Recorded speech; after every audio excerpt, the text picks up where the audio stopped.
Bonjour et merci de votre fidélité pour ce second temps de parole. Mais nous recevons la présidente du groupe Le Choix des Mahorais au conseil départemental, également conseillère départementale de Mamoudzou. Bonjour Hélène Polosek. Bonjour Anne-Constance et bonjour à toutes les Mahoraises et tous les Mahorais. Merci d'avoir accepté notre invitation. Philippe Vigier est MODEM, vous êtes MODEM, donc vous n'allez pas me dire que le voyage était pas bon. Non, mais ce n'est pas forcément parce que nous sommes de la même famille politique que je vais le dire. De façon très objective, la visite du ministre a quand même été très positive dans sa globalité. Et pourquoi ? Parce qu'il n'y a pas eu d'annonce, il n'est pas venu avec des millions, il n'est pas venu avec... il n'a pas fait d'annonce incroyable. Si, il a fait des annonces, au contraire. Et moi, j'ai envie de dire que la nomination de Philippe Vigier en tant que ministre délégué aux Outre-mer, ça a relancé toute une dynamique auprès de ce ministère, pour Mayotte en tout cas. Il faut savoir que dès sa nomination, il a pris à bras le corps le sujet de l'eau et de la crise de l'eau à Mayotte. Et on l'a vu en 3 mois d'exercice, il est déjà venu 3 fois à Mayotte. Oui. Et ça, c'est aussi en réponse à ce que nous demandions, nous, MODEM, localement. On a fait remonter toutes les doléances des Mahoraises et des Mahorais. On a dit que les Mahorais se sentent abandonnés. Le ministre vient régulièrement. On a dit que les Mahorais avaient un problème à payer l'eau puisqu'ils n'en avaient pas.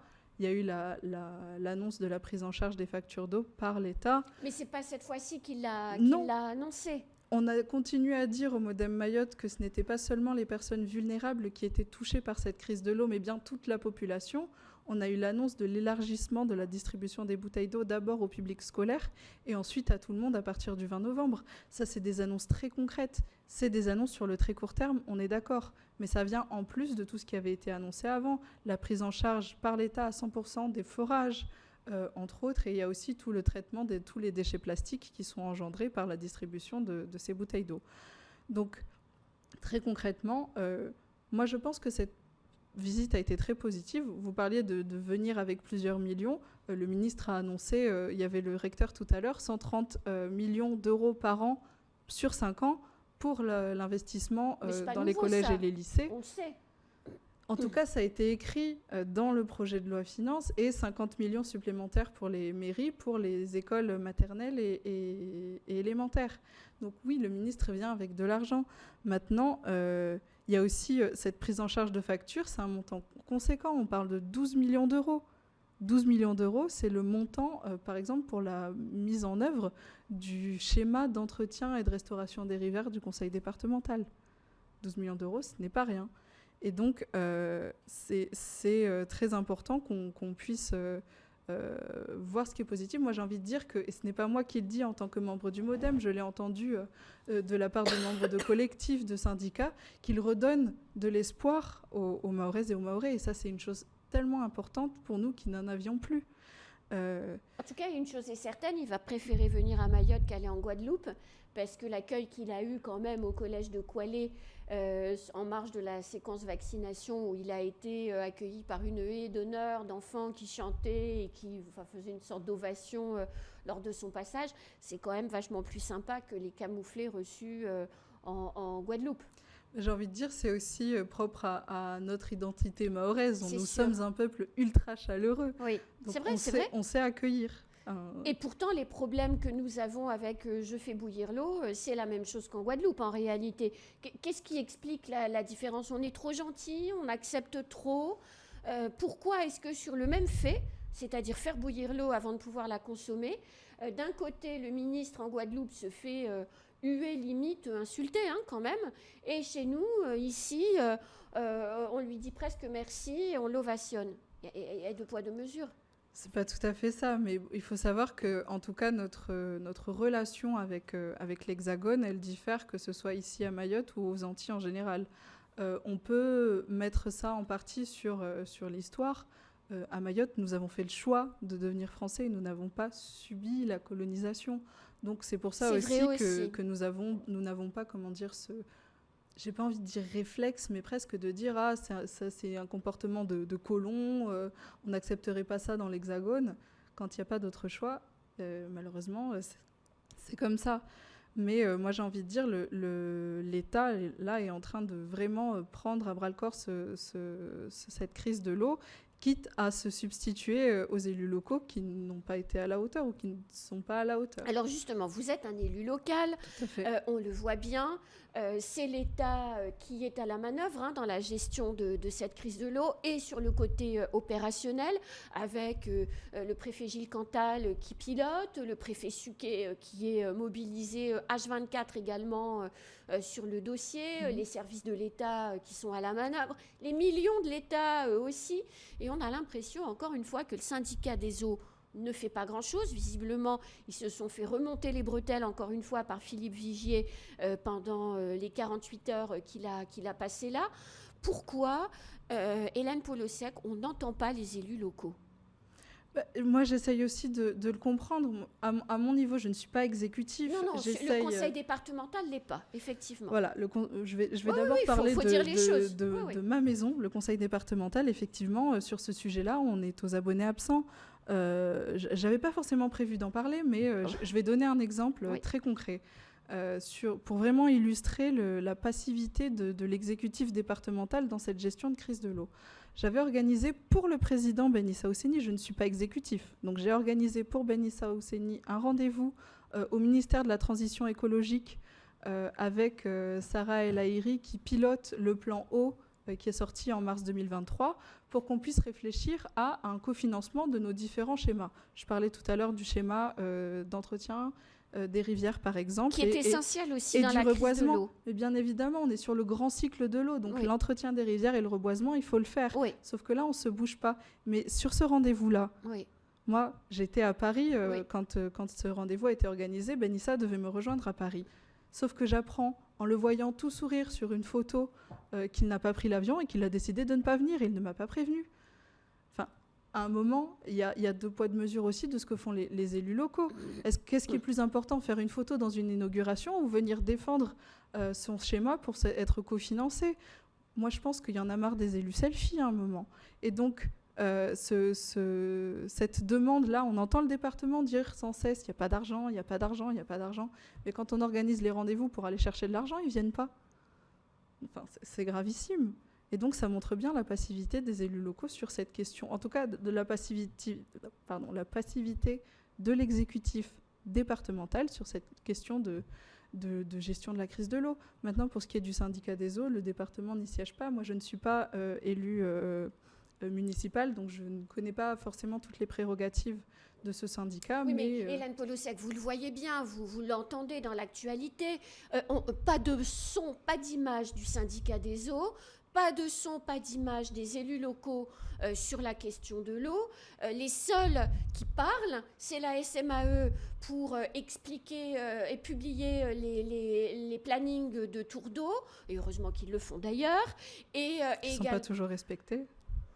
C'est un autre problème, mais c'est vrai qu'avec 6% d'eau dans les retenues collinaires, on peut comprendre que de temps à autre, il y a des couacs, et pour expliquer qu'il va y avoir des difficultés pour remettre en eau, etc.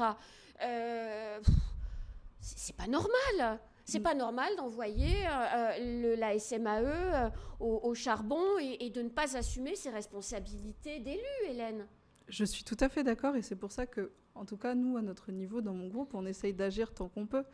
On essaye de faire les demandes de rendez-vous, on essaye de faire le lobbying. On ne nous laisse pas bosser ici au niveau local. On cherche toujours à nous mettre des bâtons dans les roues quand on cherche à avancer sur quelque chose. Donc on essaye de voir ailleurs comment est-ce qu'on peut faire. J'étais à Bruxelles il y a quelques semaines pour défendre justement Mayotte et dire que parfois les normes européennes nous créent des obstacles. On ne peut pas importer n'importe quelle eau parce qu'il y a des normes européennes à respecter. Bon, on comprend aussi qu'elles sont là pour nous protéger, nous, population européenne, mais parfois, là, en situation de crise, quand il n'y a pas d'eau, il faut pouvoir les adapter. Et c'était aussi un message que j'essayais de faire passer à Bruxelles, faire entendre que parfois, nos réalités ne sont pas bien prises en compte lors de la mise en place de politiques publiques européennes.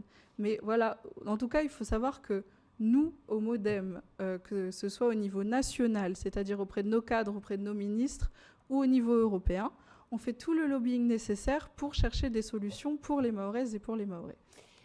Hélène Polosek, la loi Mayotte, qui est donc une copie a été rendue par le conseil départemental au gouvernement. Vous êtes la seule à vous être abstenue sur cette copie.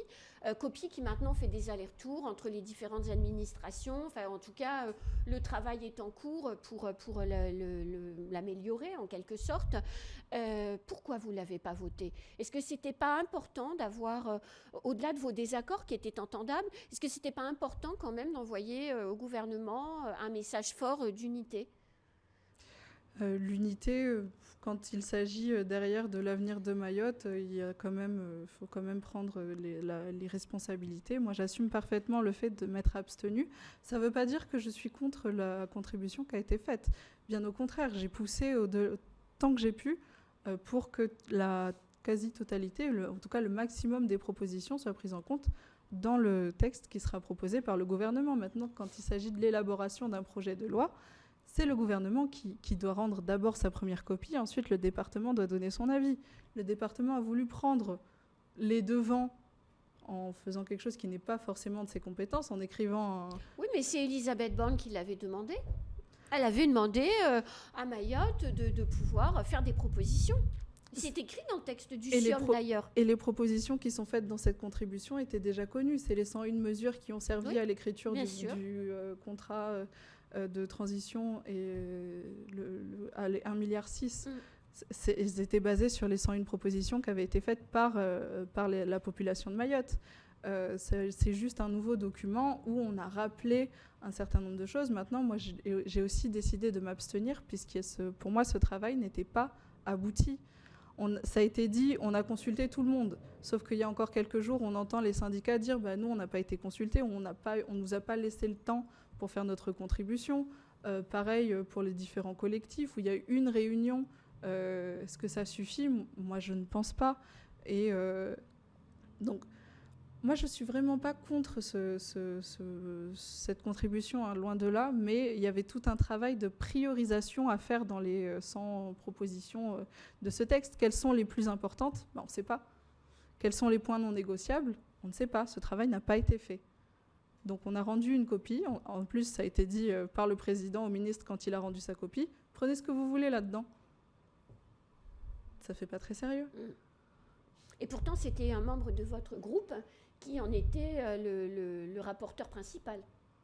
Est-ce que c'était Maïmounati Moussa Hamadi? L'une des rapporteurs, il y en avait deux, effectivement. Et ça avec Souaïra El Haddad. Ça avait été travaillé au sein d'une commission ad hoc où il y avait 2 membres de mon groupe qui siégeaient, effectivement. Mais moi, je n'étais pas dans cette commission, mais j'ai été à toutes les réunions qui ont été élargies à l'ensemble des élus. Les élus n'étaient pas présents. À chaque réunion élargie, la majorité des élus étaient de mon groupe. L'exécutif n'a pas pris en main ce document. Et donc, le portage politique, aujourd'hui, il est fait par l'opposition, sauf que le président, il s'amuse à aller dans les médias pour casser cette même opposition. Donc, à Paris, ils ne comprennent rien. Et vous pensez qu'il y a donc un problème de gouvernance au niveau du conseil départemental? Tout à fait. Un vrai problème de gouvernance. On ne sait pas quel est le projet politique aujourd'hui. Il y a quelques mois, c'était les Jeux des îles, les Jeux des îles, les Jeux des îles. On n'a pas eu les Jeux des îles, maintenant c'est quoi le projet? On ne sait pas. Et vous en appelez à Ben Issa à faire quoi du coup? À se ressaisir et à ce qu'on puisse travailler tous ensemble dans le respect des uns et des autres. Il faut arrêter les clivages de dire... Nous, on n'est pas dans cette dynamique de dire majorité-opposition, on est plutôt dans le groupe minorité-majorité. Mais il faut mettre toutes les forces vives autour de la table et utiliser les réseaux des uns et des autres pour faire du lobby de façon efficiente, pour faire avancer Mayotte. Si certaines personnes ont des accès, utilisons-les. Moi, j'ai déjà dit et je le redis encore, je mets à disposition tout mon réseau au président Ben Issa Ousseni pour qu'on puisse faire avancer les dossiers de Mayotte. En tout cas, le message est lancé. Voilà. Merci beaucoup, Hélène Polosek. Merci à vous. C'est la fin de ce temps de parole. Tout de suite, la suite de nos programmes.